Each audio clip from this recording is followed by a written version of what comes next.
Hi there, I'm Reese. Welcome back to another video. Today we're watching episode number 2 of Queen Charlotte, a Bridgerton story. The episode is called Honeymoon Bliss. Few notes before we start. As I just mentioned, this is episode number 2. If you haven't seen the first episode that we watched together, feel free to look at it beforehand. It would be already uploaded. And I noticed last time there was some lagging with the camera. I'm not sure what happened. So I'm testing it again to see how that goes. If it keeps up lagging and not working so well, I'll try a new way to film them starting next time. So let me know in the comments if it goes better. I do see it when I'm editing, but obviously it can be different on your end as well. So feel free to comment on that. Without any further wait, let's get into it. Let me get the screen over here. So Queen Charlotte, episode 2, Honeymoon Bliss. First episode really went off from what I was expecting for the series, so I don't really have any thoughts about where it may go. We just know that they just got married. She was gifted her new home and learned that they are not going to be living together. And that's all we know. So let's see where that goes from there. Oh.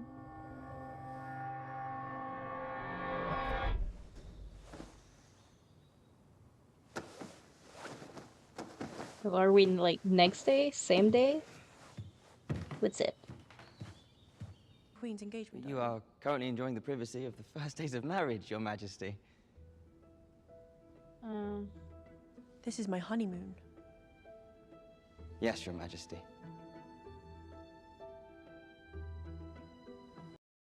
ouch.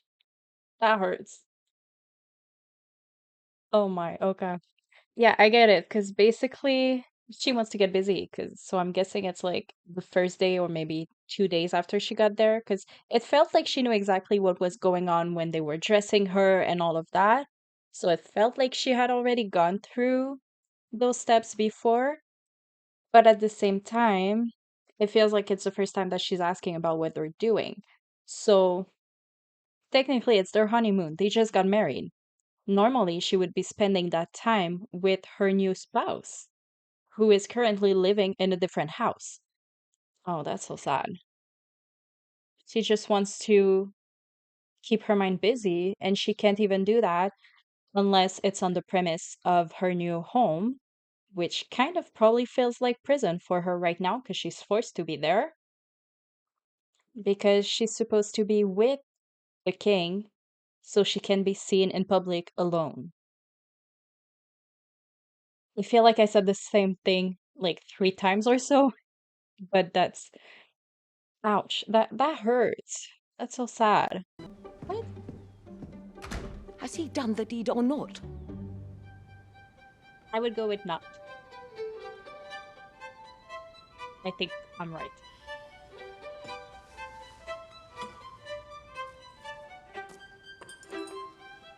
It's too much food for one person. Special joys well worth waiting for.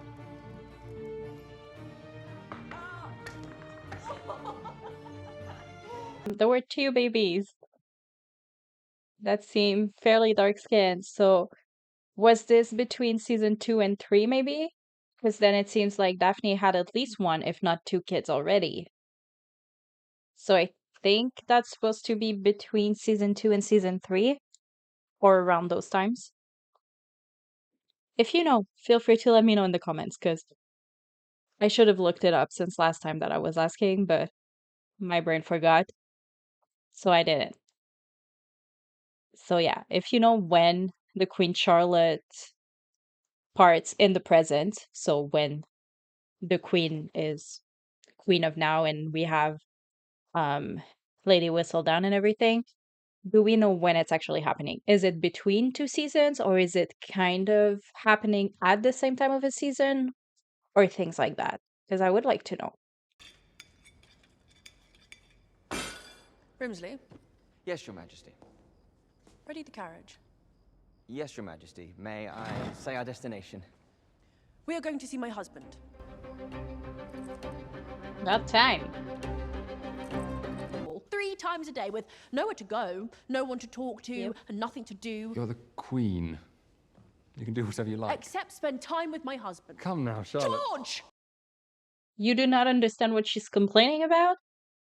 I mean, clearly, even though she wasn't fully certain she wanted to marry you or marry someone, probably all of that since it was arranged, she still did her part of marrying you, expecting a husband out of it. Not just a title, because yes, now she is queen, she can do whatever the hell she wants if she wants to, but technically, she entered a marriage. She is expecting you to be there at time. I mean, obviously, she doesn't seem like she understands everything that comes with the marriage, so good on her to have some things not happening. But at the end of the day, she wasn't expecting to be thrown in a house, as she said, where she's being used like a doll in a way, like they change her clothes and everything 3 times a day. That's a bit excessive. I understand for the time, I guess it was something to be like different every time of day or whatever. Probably also because of the weather, because I suppose those big castles did not have any type of AC or heat systems. Like it was all as natural as could be. So I'm guessing probably her gowns during the day were lighter than morning and night. Once again, I don't know anything in regards to history and clothing and everything. Feel free to educate me about it in the comments if you want. That's just my train of thought. But yeah, the point being, she was expecting to get a husband out of it. She was scared it may not be a good husband, but at the end of the day, she was still expecting to have someone with her to live life with, not just someone being in a different house, looking at the sky. And personally, if it were me, I would be partly mad that you did not even invite me to come and see the planets and the stars with you, because I'm really into that. But that's my personal side note. But yeah, don't ever take for granted what someone else may be expecting or wanting out of a relationship or other types of agreements. I don't know if it's planned to be that way. I suppose it would to some extent, but I really like the contrast between Charlotte being saddened that she's lonely because her husband wants nothing to do with her. I don't think it's necessarily that he wants nothing to do with her and that he doesn't like her at all. I think it's just really that maybe he just felt like he needed to get married and now it's done with, and he thinks that he's somehow helping her by giving her the title, giving her freedom and all of that instead of actually being a part of it. I don't know, that's my supposition on that. I really like the way that it contrasts between Charlotte wanting more of a relationship with her spouse, with her husband, while Lady Danbury would give so much to have less time with her husband. So I love the way they bring a bit of both stories so you can really see the difference in those emotions in a way. So yeah, little side note about that. Sent you a gift. It is waiting in the foyer. And there is a note, ma'am.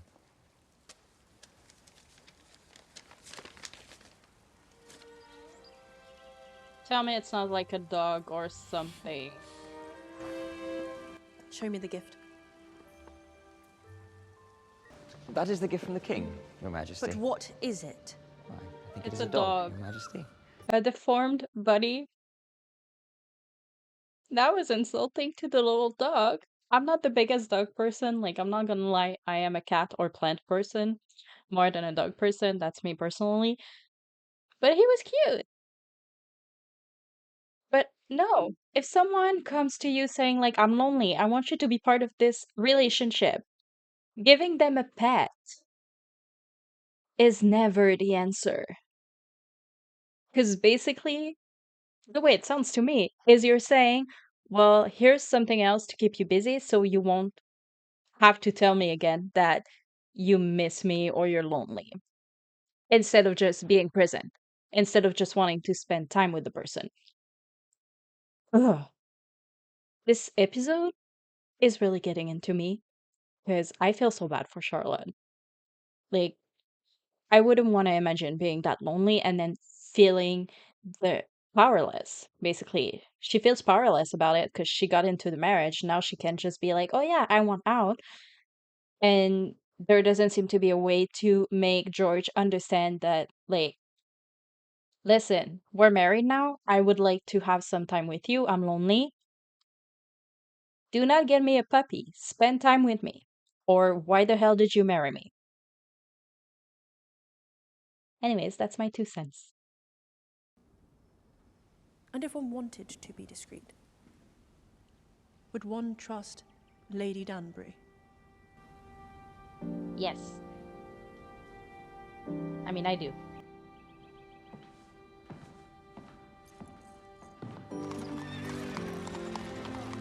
She is the first of her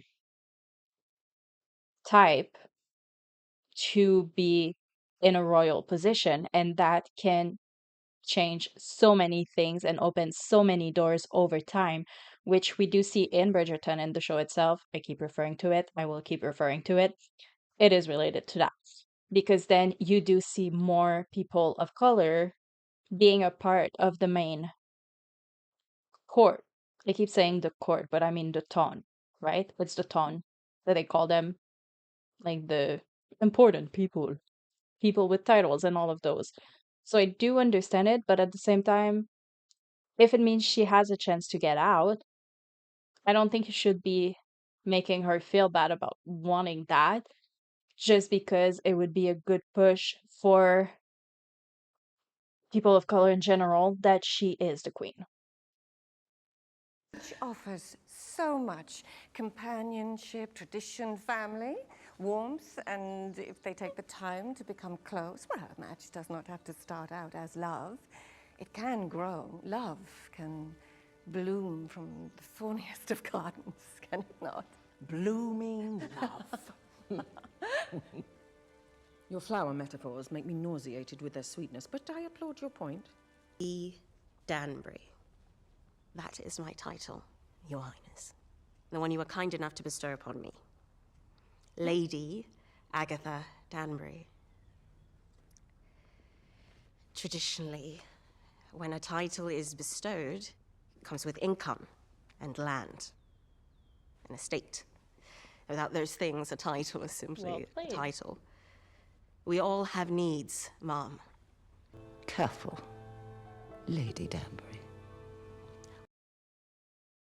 We like a smart woman.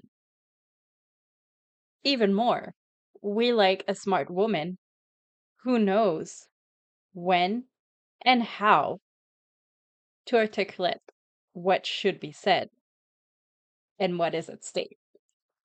Well done. Lady Danbury, doing great right now. I'm speechless. I don't really know what to say about it. It's just very proud of her.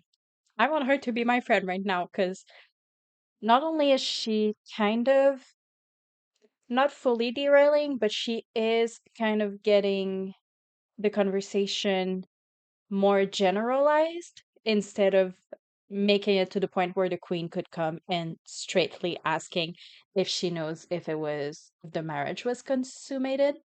So brownie points for that. But I really, really like the way that she portrays herself. Um, makes sense with her saying like her father was king or father-in-law was king, something like that.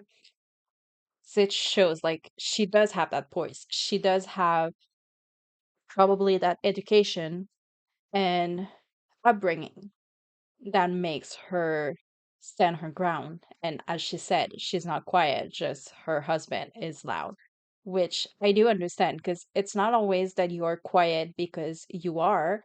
Sometimes it's just more about the surroundings, and it's about knowing when it matters to speak up. But it does make sense that she is not letting the queen walk over her and being like, oh, you want this? Well, those are a few things that I should be getting. And it's not asking a lot since you rarely need my help. But I don't think she would. I think she would be like a double agent kind of thing. Maybe let the queen know about things, but not put her new friend in any risk. That is what I'm hoping for. Ooh, are we happy about this? Hello, Charlotte. It is. Well, George, it is beautiful. It is.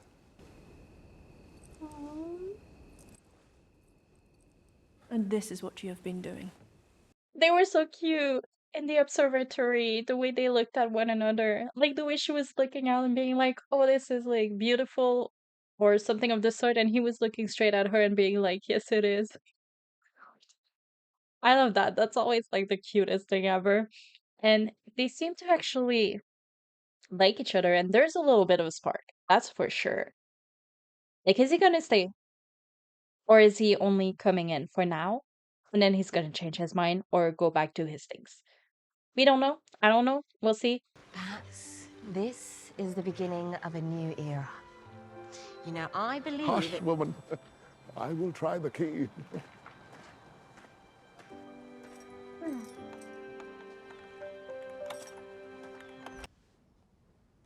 I need to know if you have properly bedded her. The You crown... told me I had to wed for the crown. I did. You told me to charm her to make it easier for the crown. I have done my best. You told me I could not let her know me because I must protect the secrets of the crown. I have not. You told me to bed her. I have done so. I understand. Oh, this episode is so breaking my heart.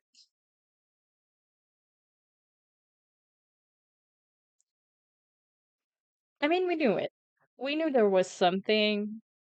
We understand. I mean, I understand. I keep saying we. I talk a lot to the we, but I mean, I most of the time. Um, I understand it is the duties of the king to marry and produce the next heirs and all of this and whatnot. But I mean, to some extent, she was still hoping that he was into her. And he's very, very sweet when he's with her. I understand now that it's partly because, well, I had to be and all of that. But I do think he still kind of likes her to some extent. He's just, when it's not someone that you've picked for yourself, even if you like them, there's some kind of resentment in liking them because it was not of your own volition at first. So I think there's a bit of that going on. Let me know what you think, by the way. Especially if you haven't seen what comes next, feel free to let me know in the comments what are your opinions so far about the show. If you've seen more, you can still comment. Obviously, you are welcome. But do keep in mind that me and others may not want big spoilers.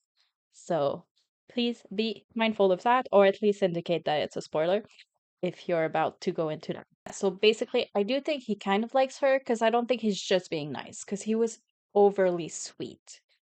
And he does still glances at times when she's not looking and everything. So I do think he likes her to some extent, just wasn't wanting to get married and probably would have wanted to pick who he was marrying instead of being told, like, oh, this is the lady you are marrying. So there's a lot of that playing on. But now Charlotte knows that most of it was out of duty.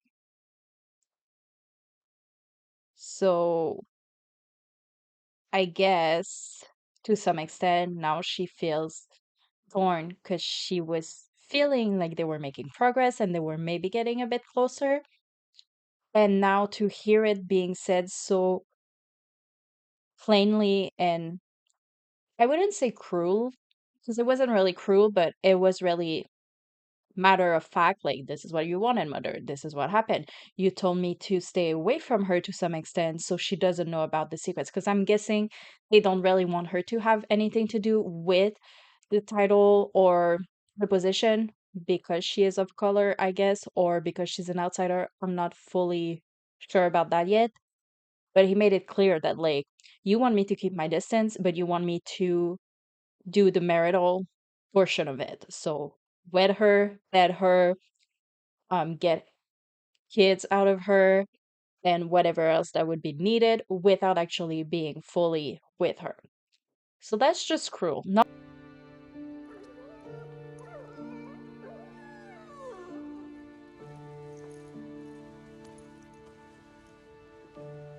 Oh, and that's why she A doesn't list want of to suitable force her brides for your kids. sons from the Lord Chamberlain, Your Majesty. Okay, so as I was saying at the end, because I didn't want to talk too much while it's playing, I'm trying my best to pause when I have things to say, because personally I find it annoying when someone's talking at the same time as the show. So let me know how you feel about that, if you mind, if you don't mind. Probably gonna keep doing it like that because it bugs me myself. But yeah. As I was saying, basically, I think once again, the contrast. I feel there's a lot of contrast in that show, and I'm really enjoying that because there's like a level of depth with it that you can see the arcs kind of repeating themselves or adjoining one another and all of that. I'm really enjoying that part. Basically, the glimpses that we get into the present is about Queen Charlotte trying to work towards having an heir for the throne because right now the only kids they have are illegitimate. So I think they're called bastard children back then. The only one they had has died. Unfortunately, it does happen. So now she's in that place where she wants one of her children to produce an heir. So get married, get kids, or get kids if they're already married, one or the other. But I feel that at the same time, she doesn't really want to force them into anything because she's lived it. So she wants them to have something better. But at the same time, because she lived it, she understands that it is at times what needs to happen. It needs to be someone of a certain level, probably of education or upbringing or anything of that sort. Because she's like, oh, that one is like, I think they said a singer or a dancer or, anyways, some kind of performance, and that wasn't good enough. So she seems to be very stuck between wanting her children to marry someone that is worth it to then have children with them, while also limiting who they want to be with. So I feel like she's torn in between. That's what I get from that. But I guess we'll see more as we go because there are 6 episodes in total, so we have 4 more to go through, which I'm really excited. So far, honestly, enjoying the show. Um, I guess I would because I really like Bridgerton too. I love Old England in that sense. Love seeing the outfits. So many cute outfits. So many. And the palace and all of that. But yeah, that's what I have. I think I had another thought, but once again, just left. Thank you very much for watching. I hope you're enjoying the show as well. I hope you like spending a little bit of time together. Um, and yeah, I'll see you around on the internet for the next one. Until then, take care. Bye.